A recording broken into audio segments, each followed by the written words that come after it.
Good morning সবাইকে। এই তো ছেলে মেয়েকে স্কুলে পাঠিয়ে দিলাম। এখন সকাল 8টা বাজে। তো আপনারা লক্ষ্য করছেন যে এই আমার জবা গাছটার মধ্যে এত পরিমাণে ফুল ফুটছে। আজকে অনেক ফুল ফুটেছে। আমি গুনে দেখলাম যে প্রায় 62টার মতো ফুল ফুটেছে। দেখে তো মনেই হচ্ছে না যে এত ফুল ফুটে আছে। গাছটা ছোট, কিন্তু আজকে এত পরিমাণ ফুল ফুটছে, অনেক সুন্দর লাগতেছে দেখতে। আর লাল জবা দেখলে মনে হয় যে এটি বাংলাদেশের ফুল, কারণ বাংলাদেশের হচ্ছে মানচিত্র মানে পতাকা লাল সবুজ, এই জন্য। তো এই লাল সবুজ জবা গাছটা দেখলে মনে হয় যে বাংলাদেশের গাছ। আর সাদা ফুলগুলোও অনেক সুন্দর ফুটছে, টগর ফুলগুলা। আর হলুদ জবা ফুটছে 3টা, তার মধ্যে একটা আমি তুলে নিয়েছি পূজা করার জন্য। নীলকণ্ঠ তুলেছি, টগর, তারপরে নয়নতারা, লাল জবা। আমি বেশি ফুল তুলি না, কারণ যেই কটা লাগে ওই কটাই তুলি, কারণ গাছের ফুল গাছেই সৌন্দর্য। তো এই তো আমার পূজা দেওয়া শেষ। আর আজকে একটু ঠাকুরের আসনটা একটু নতুনভাবে সাজালাম। কেমন লাগতেছে বলবেন।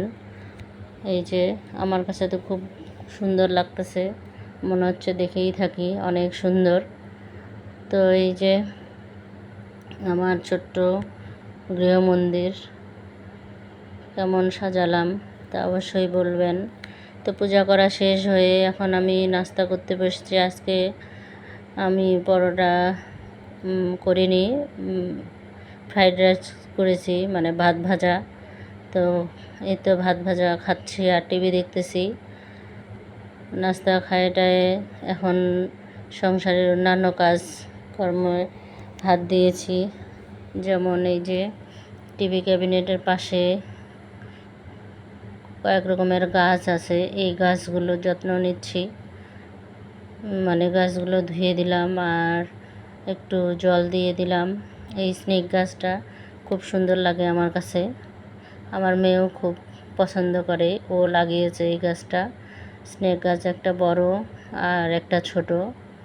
আর এই গাছটা অনেক সুন্দর লাগে, টিভির পাশে রাখলে খুব ভালো লাগে। তো গাছ লাগালে হয় না, গাছের যত্ন নিতে হয়।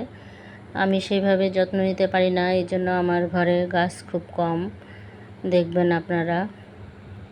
তো চেষ্টা করতেছি আস্তে আস্তে গাছ বাড়ানোর, দেখি কি হয়।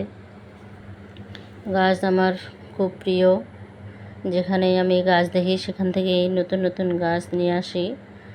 তো ওগুলা ঝাড়া মোছা করে এখন আদা পেস্ট করছিলাম। গত সপ্তাহে কিছুটা রেখে দিয়েছিলাম, ওগুলো মানে আইস বক্সে রেখে দিলাম, ডিপ ফ্রিজে।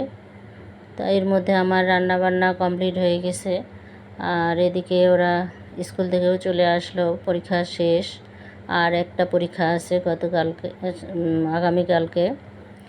তো এই তো এখন ওরা যে গাড়ি থেকে নামতেছে আর সোম গেট লাগিয়ে যে চলে আসলো।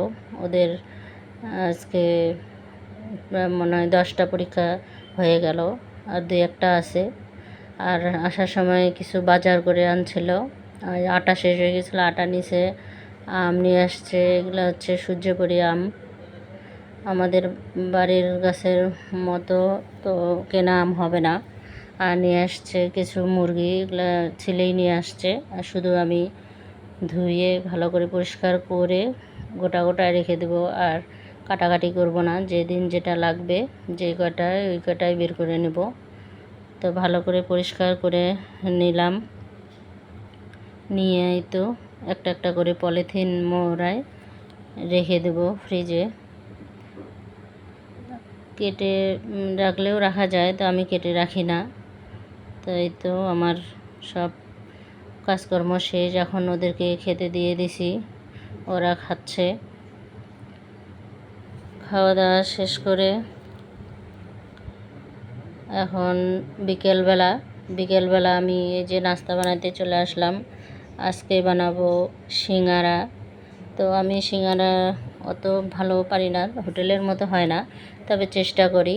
তো এই যে ময়দা মেখে নিয়েছি কালো জিরা দিয়ে, আর লবণ, চিনি, তেল দিয়ে ময়াম করে তারপরে মেখে রেখে দিয়েছিলাম। আর খাসির কলিজা ছিল, ওই কলিজাটাও ভুনা করে নিছি।